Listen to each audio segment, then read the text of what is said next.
planning ya, kita sebutnya succession planning. Kalau si A-nya itu nanti terpromosikan ke level yang lebih tinggi, maka yang akan menggantikan adalah kalau bukan si B, si C atau si D. Oleh karena itu, si B, C, D, pegawai B, C, dan D ini kita persiapkan untuk mengisi kotak itu. Nah, tetapi kemudian setelah misalnya pada saat kotaknya itu pejabat yang akan digantikan ini kemudian dipromosikan atau misalnya resign atau pensiun, kemudian tiba-tiba external force mungkin ya dari pemerintah daerah mengusulkan untuk diganti dengan orang lain. Di situ kita biasanya tentu saja ini sudah tidak sesuai dengan perencanaan, tapi ya itu tadi ya, kita memang intinya adalah bahwa kalau kita memprediksi bahwa akan ada perubahan struktur pada masa tertentu, kemudian kita harus menyiapkan orang-orangnya untuk mengisi struktur itu, tentu saja kita harus melakukan training and development. Kemudian setelah itu kita melakukan analisis kinerja terkait dengan perencanaan kita. Jadi kita menganalisis seberapa bagus perencanaan yang kita sudah buat, apakah dia memang sesuai dengan kebutuhan organisasi yang tadi yang harus kita bandingkan dengan Renstra atau tidak. Apa Iya. Nah, sekarang ini adalah proses perencanaan SDM yang berbeda dengan model yang tadi. Kalau di sini, ini dia ada environmental scanning. Dia men-scan lingkungan. Kenapa? Karena kita perlu melihat rumah sakit bersaing, ya. Nah, ini yang tidak dilakukan, tidak dipetakan di model yang sebelumnya. Lalu tentu saja kalau corporate objectives dan policy sama dengan yang tadi, kemudian forecastingnya juga sama, tetapi mereka masuk dulu ke human resource programnya, baru kemudian mereka melihat bagaimana kemungkinan supply terkait dengan kebutuhannya tadi. Nah, nanti di dalam control and evaluation program ini yang tadi disebut sebagai appraisal terkait penilaian terkait dengan perencanaan SDM yang sudah kita lakukan. Nanti akan keluar hasilnya, apakah kita saat ini surplus, ataukah kita saat ini mengalami kekurangan. Nah, nanti gap ini yang kemudian akan diisi dengan program perencanaan tadi. Ya, oke. Nah, ini penjelasan dari yang tadi ya, nanti dibaca saja. Masih ada 20 menit, alhamdulillah. Nah, ini nanti silakan Bapak Ibu baca bagaimana penjelasan dari model yang pertama ini, yang tadi. Bagaimana itu objective and power planning. Tadi saya sudah jelaskan secara singkat, tapi kalau untuk Bapak Ibu mau baca lagi silakan. Ini rujukannya saya sampaikan, ya ada dalam slide. Saya tinggalkan ini. Nah, ini kita mau saya mau memperlihatkan bagaimana kita mempertimbangkan faktor-faktor yang mempengaruhi perkiraan kita terkait dengan kebutuhan. Yang pertama kita melihat bagaimana tren kepegawaian kita. Apakah misalnya kita membutuhkan tren kepegawaian kita misalnya apakah cenderung statis atau misalnya kita ada kecenderungan untuk kemudian mengalami banyak turnover misalnya, ataukah misalnya seperti apa gitu ya, itu harus kita pahami pertama. Lalu kemudian yang kedua kita melihat pada kebutuhan untuk penggantian, apakah ada yang meninggal, kemudian ada yang resign, ada yang diberhentikan dan seterusnya. Lalu kemudian kita juga melihat pada absenteeism ya. Absenteeism itu adalah situasi ketika orang tidak bisa bekerja misalnya ya. Baik itu karena hal yang sifatnya jangka pendek misalnya sakit atau memang tidak ada laporan atau misalnya ada yang sakitnya harus berbulan-bulan seperti itu. Nah, untuk menghitung absenteeism di sini juga sudah ada saya sampaikan rumusnya. Lalu kemudian kita melihat bagaimana rencana pengembangan dari rumah sakit kita seperti itu. Nah, itu yang kita gabung lalu kemudian kita melihat bisa memperkirakan berapa banyak kebutuhan kita pada masa yang akan datang. Nah, Dalam proses perencanaan SDM ini juga kita selain melakukan perhitungan secara kuantitatif tadi, kita juga bisa melakukan perhitungan secara kualitatif. Jadi kualitatif itu seperti misalnya managerial judgment. Jadi managerial judgment itu adalah bagaimana kadang-kadang dilakukan untuk yang sifatnya jangka pendek. Misalnya ya ada perubahan layanan yang mau dilakukan yang tidak ada di dalam Renstra sehingga tidak disiapkan dari awal tenaganya. Nah, di sini biasanya kita butuh bagaimana para manajer baik itu mulai dari manajer level middle sampai manajer level atas top level manajernya melakukan brainstorming untuk menentukan kebutuhan. Ya, jadi diawali dengan mereka melakukan brainstorming, lalu kemudian mereka menyusun, membuat daftar kebutuhan tenaga yang harus direkrut pada masa yang dekat ya. Ini bukan untuk kebutuhan jangka panjang saja, tapi juga untuk jangka pendek. Lalu kemudian setelah itu mereka juga akan memberikan justifikasi. Tapi biasanya kalau dalam kondisi yang seperti ini, kami membuatkan satu rekapan, lalu kemudian di samping kanannya itu ada justifikasinya. Misalnya karena ada kenaikan jumlah, misalnya pernah untuk usulan untuk menambah tenaga radiografer pada layanan instalasi radioterapi karena adanya lonjakan pasien seperti itu. Pernah juga karena kami membuka satu layanan baru yaitu medical check up yang mana kemudian ternyata karena lot pasien yang menggunakan layanan medical check up ini di luar dari apa yang kita sudah perkirakan justru sangat diutilisasi sehingga kemudian jumlahnya menjadi sangat banyak, akhirnya kita perlu melakukan penambahan pada beberapa jenis tenaga. Nah, itu yang kami lakukan, kita melakukannya dengan kualitatif teknik ini. Karena kita tidak punya trennya, itu adalah layanan yang baru, dan sehingga kemudian kita menggunakan kualitatif teknik dengan managerial judgment. Nah, ada juga model DLP teknik ini, ya.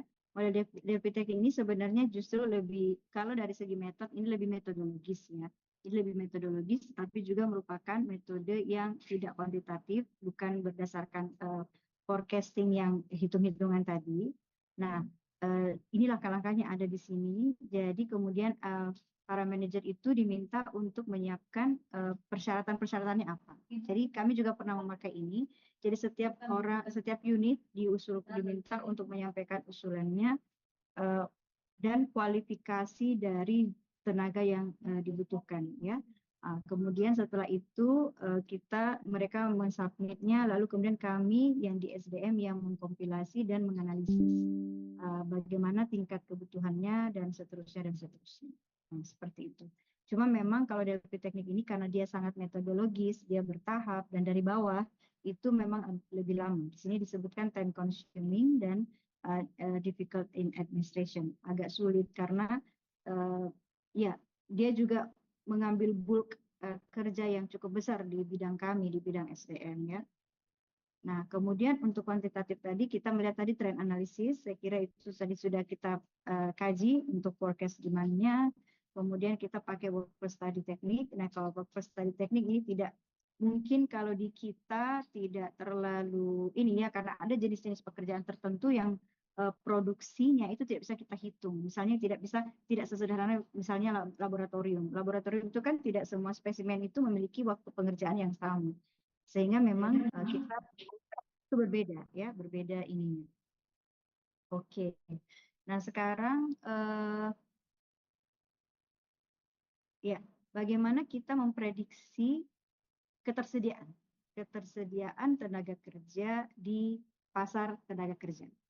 Jadi kita perlu melihat bagaimana ketersediaannya. Nah, ini bisa kita lihat dari jumlah, kan kita pasti mengusahakan supaya orang-orang yang kita rekrut itu tidak berasal dari luar daerah yang kemudian mereka ada lagi biaya untuk tinggal di sini dan seterusnya. Maka itu bisa kita prediksi dengan melihat berapa banyak jumlah institusi pendidikan yang memproduksi jenis tenaga tersebut. Nah, dengan begitu kita bisa memproyeksikan jumlah tenaga yang ada. Nah, kami juga pernah mengalami kondisi yang seperti ini, di mana kami ketika melakukan rekrutmen, kualifikasi yang dimasukkan oleh unit itu terlalu tinggi, sehingga kemudian misalnya akreditasi pendidikan ya, ada jenis profesi tertentu yang kalau di Makassar institusi pendidikannya itu baru terakreditasi akreditasi C. Tetapi hanya itu yang ada. Akhirnya kemudian kami melakukan adjustment terhadap kualifikasi yang sudah kami masukkan, sudah dimasukkan oleh unit tersebut. Kita turunkan kualifikasinya karena memang tidak tersedia. Nah, seperti itu. Nah, nanti kemudian kalau kita sudah memiliki perkiraan terhadap supply, baru kita mempertimbangkan apakah kita menggunakan karyawan atau pegawai yang sudah ada, itu yang kita sebut sebagai internal supply, atau kita merekrut dari luar. Nah, ini ada hitungan-hitungannya untuk internal supply. Kalau internal supply, kalau level dari pegawai yang ada sekarang, ya, dikurangi dengan yang keluar dan ditambah dengan yang masuk. Jadi di sini ada sumber-sumbernya, apakah dia transfer, pindahan, atau kemudian dipromosikan, dan seterusnya. Itu pegawai. Kalau kami di Rumah Sakit Unhas, kami sangat terbuka kalau ada PNS yang mau pindah ke Rumah Sakit Unhas. Tapi memang tentu saja syarat dan ketentuan berlaku ya. Kami biasanya melakukan pengkajian dulu terhadap histori kepegawaian orang tersebut. Sebentar ya.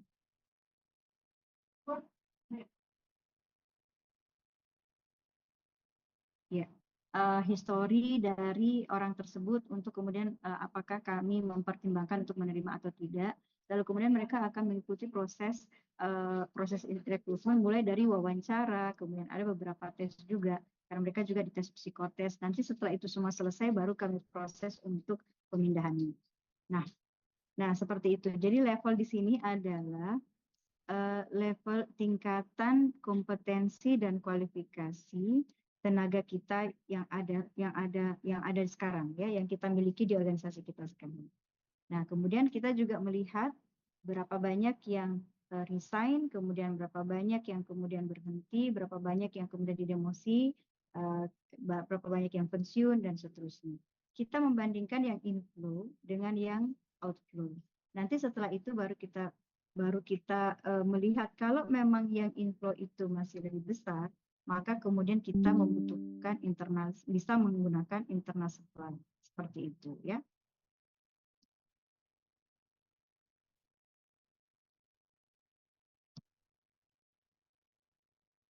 Nah, kalau external supply nanti ini kita akan bahas lebih dalam di proses rekrutmen. Kalau ini kan hanya untuk proses perencanaan SDM saja ya. Ketika kita melihat bahwa pekerjaan yang akan diisi, unit-unit yang membutuhkan itu membutuhkan pengalaman-pengalaman baru, membutuhkan ilmu-ilmu baru yang berkembang untuk kemudian diterapkan di dalam unit tersebut.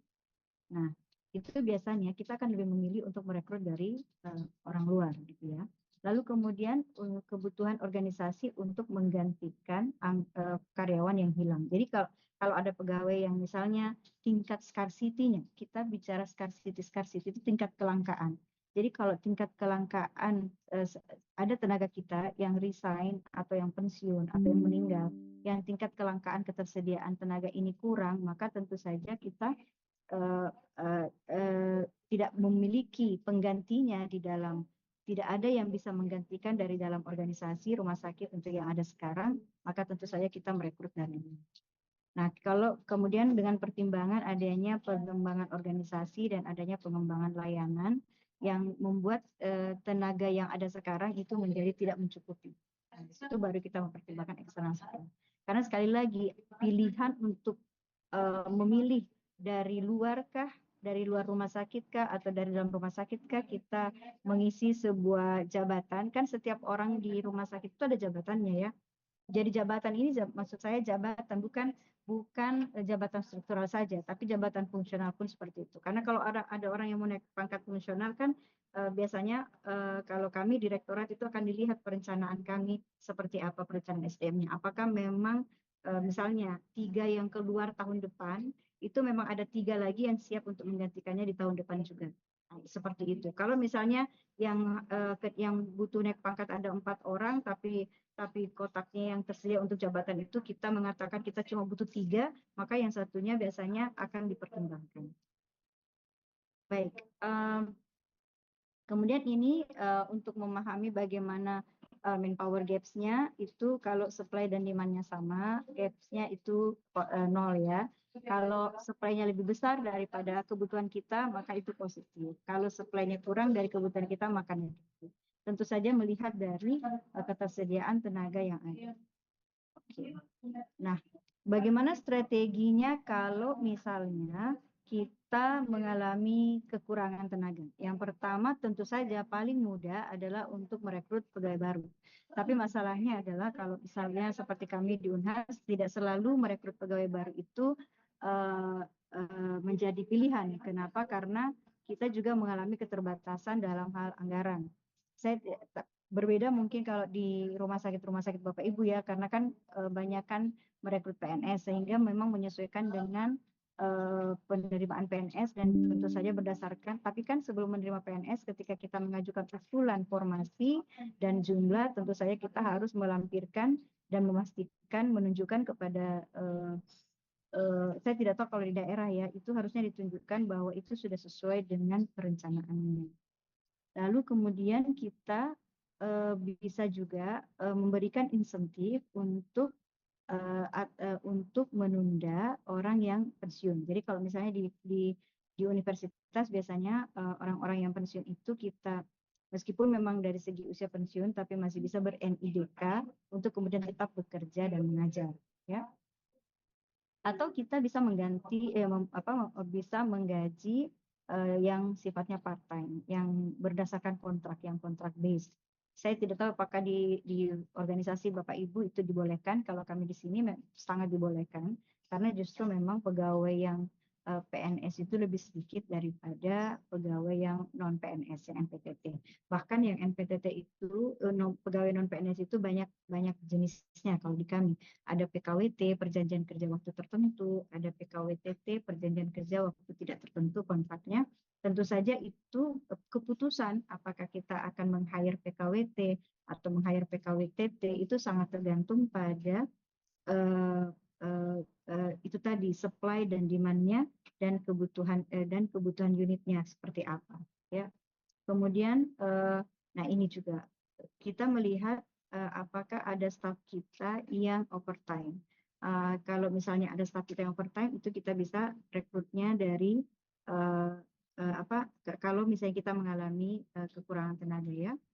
Kemudian juga kami juga pernah mengontrak tenaga untuk short time saja 3 bulan. Jadi kalau misalnya ada yang cuti melahirkan, kan kita tidak bisa mengontrol itu ya, meskipun kita sudah meminta kepada atasan langsung untuk memberikan hanya 30% saja dari jumlah total pegawai yang ada di unitnya yang boleh diizinkan untuk mengambil cuti pada waktu yang bersamaan.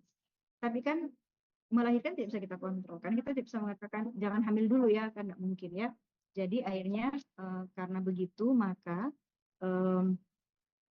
kita biasanya memberikan kontrak jangka pendek kepada orang lain dari luar untuk kemudian menggantikan sementara pegawai yang pegawai di unit yang mengalami kekurangan. Kemudian redesign pekerjaan. Nah ini juga sering kami lakukan karena kadang-kadang sebenarnya kita kurang optimal menggunakan SDM kita karena kita melakukan proses yang biasa, begitu. Maksudnya kita tidak melakukan inovasi pada proses kerja yang kemudian bisa membuat karyawan kita itu, pegawai kita itu dimanfaatkan dengan lebih optimal.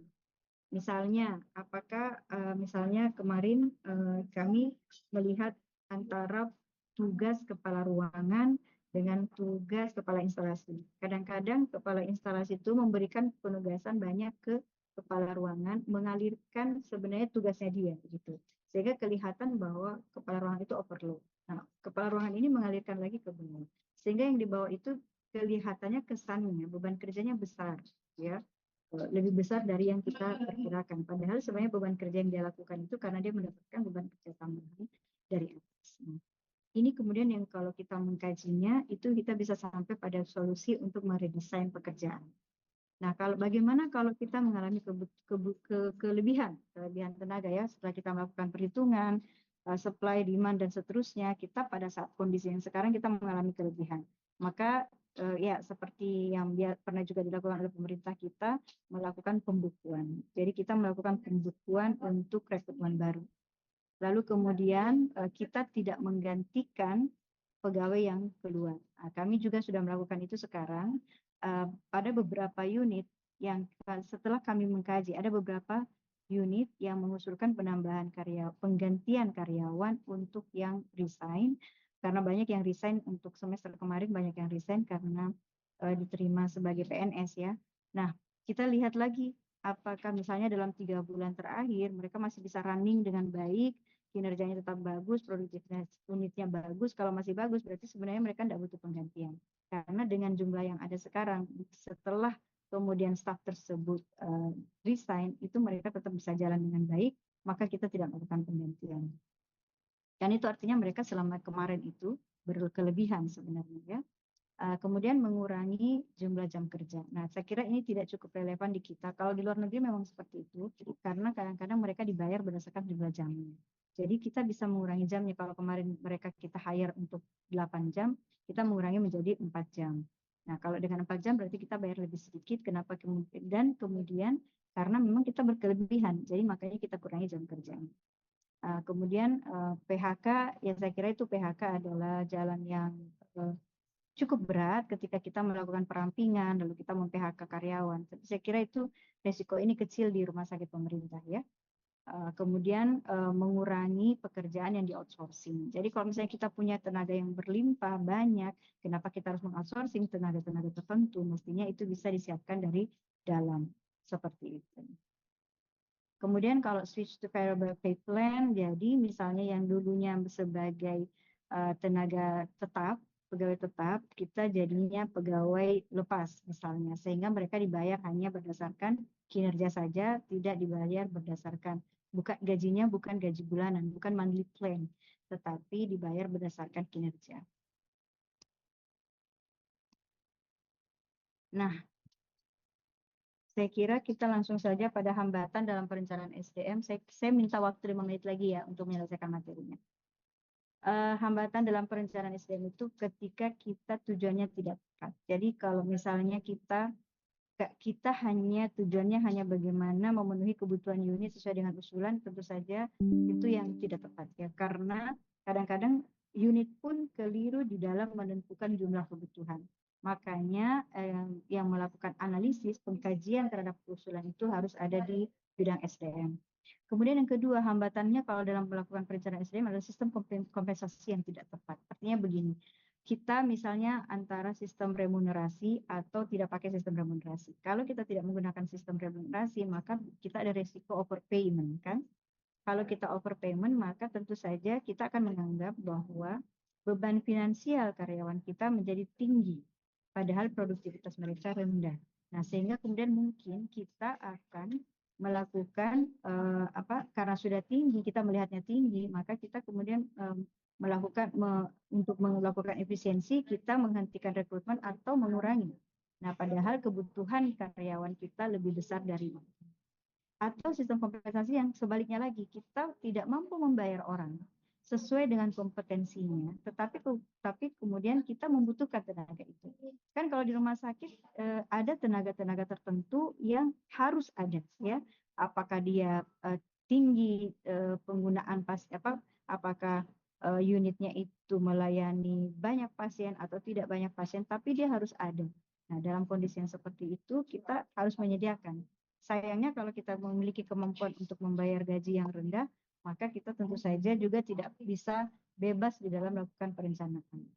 Nah, lingkungan eksternal yang kompleks dan dinamis itu saja karena kalau kami di Rumah Sakit Unhas misalnya karena ownernya adalah universitas, sehingga kemudian aturan-aturan kepegawaian itu juga merujuk kepada aturan-aturan universitas. Sama saya kira dengan teman-teman yang di rumah sakit pemerintah ya, pasti lingkungan eksternal misalnya terjadi pergantian bupati, terjadi pergantian gubernur, biasanya itu juga mempengaruhi. Saya waktu kerja di rumah sakit sebelum pindah ke Unhas, pernah saya di pimpinan atasan langsung saya itu sarjana sosial yang dipromosikan dari kelurahan karena kebetulan dekat dengan bupati seperti itu. Nah, itu sangat mengacaukan karena kemudian perencanaan SDM kita menjadi terganggu. Kemudian kondisi persaingan yang semakin tajam.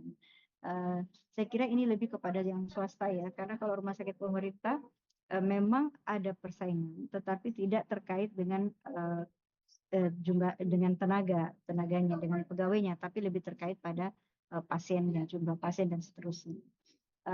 Kemudian kita tadi karena kita sudah sepakat, saya sampaikan bahwa kita dalam melakukan perencanaan itu harus cukup fleksibel sehingga kita harus memperkirakan bagaimana dinamisasi organisasi pada masa yang akan datang. Kita harus mempersiapkan itu di dalam melakukan perencanaan kita. Nah, yang paling tidak bagus, yang paling besar hambatannya adalah ketika terjadi konflik internal organisasi antara manajemen dan pegawai. Kalau terjadi hal seperti itu, maka itu juga akan berpengaruh buruk pada proses perencanaan SDM kita. Nah, ada juga yang membagi hambatan dalam perencanaan SDM itu menjadi faktor eksternal dan internal. Faktor eksternalnya adalah kebijakan pemerintah, kemudian pembangunan ekonomi dan pasokan SDM.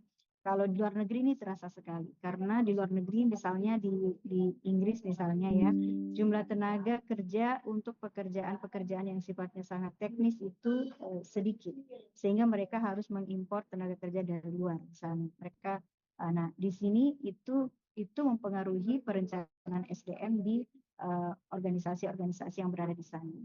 Tapi saya kira di rumah sakit pemerintah ini juga tidak terlalu terasa ya.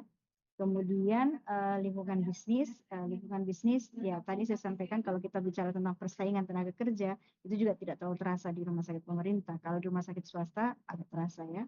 Tetapi kemudian teknologi informasi. Kalau kita punya teknologi informasi yang bagus, maka tentu saja perencanaan SDM kita juga jauh lebih mudah untuk kita lakukan dan hasilnya jauh lebih akurat dan valid. Faktor internasional juga kita tidak terlalu tingkat teknologi di rumah sakit. Misalnya kalau kita tingkat teknologinya kita itu tinggi, misalnya kita punya MRI, kita punya CT scan, tentu saja kita harus mempersiapkan perencanaan SDM untuk itu dan juga mengikuti pada siklus kepegawaian ya, misalnya kapan seseorang itu mungkin akan pensiun dan seterusnya, itu semua harus disiapkan dalam perencanaan. Nah, untuk faktor internal, apa hambatannya? Strategi rumah sakit. Kalau rumah sakit tidak memiliki strategi yang clear, yang jelas, maka pasti perencanaan SDM-nya juga kacau. Kalau ada rumah sakit yang lain yang direncanakan, lain yang dikerjakan, kacau juga itu. Nah, kalau dari kita mungkin kalau yang eksternal tadi ada saya lupa, misalnya perubahan kebijakan pemerintah itu misalnya kebijakan KRIS ya. KRIS itu juga cukup mempengaruhi perencanaan SDM kita karena kita harus apalagi untuk rumah sakit yang pengaturan ruangannya itu ke atas gitu ya, sehingga mobilisasi karena adanya krisis ini mobilisasi perawat menjadi bertambah, mobilisasi linen juga menjadi bertambah. Belum lagi kalau kita bicara pada organisasi rumah sakit yang banyak buildingnya. Jadi misalnya ruang perawatan ini di gedung mana, ruang perawatan apa di gedung mana. Jadi dengan adanya krisis ini semua mobilisasi itu terganggu. Mobilisasinya menjadi terganggu, ada yang menjadi lebih banyak, membutuhkan orang yang lebih banyak, dan seterusnya.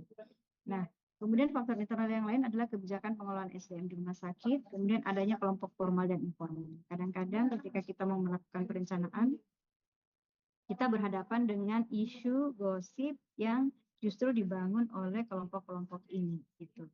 Lalu kemudian analisis jabatan. Kalau kita tidak memiliki analisis jabatan yang tepat, kita juga akan mengalami kendala dalam perencanaan SDM.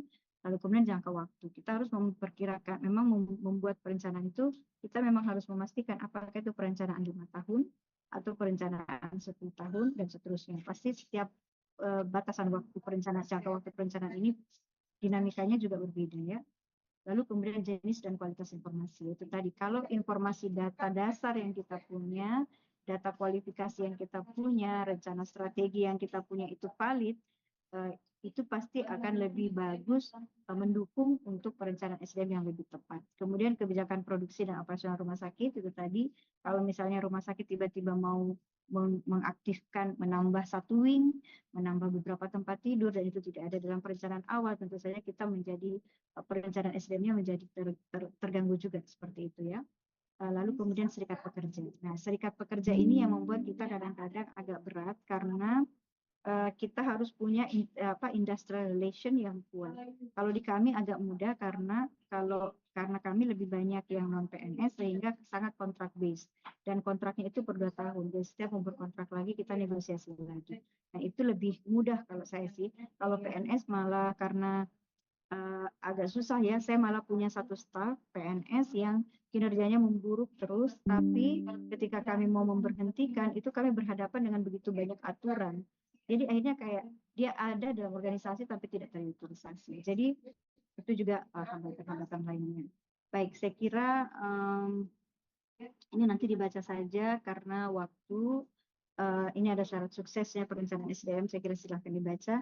Jadi Bapak Ibu, saya kira apa yang saya sampaikan mungkin sudah banyak yang diketahui dan banyak diimplementasikan, tetapi secara ilmiah tentu saja kami dari departemen harus tetap menyajikan. Mudah-mudahan ini banyak memberikan manfaat.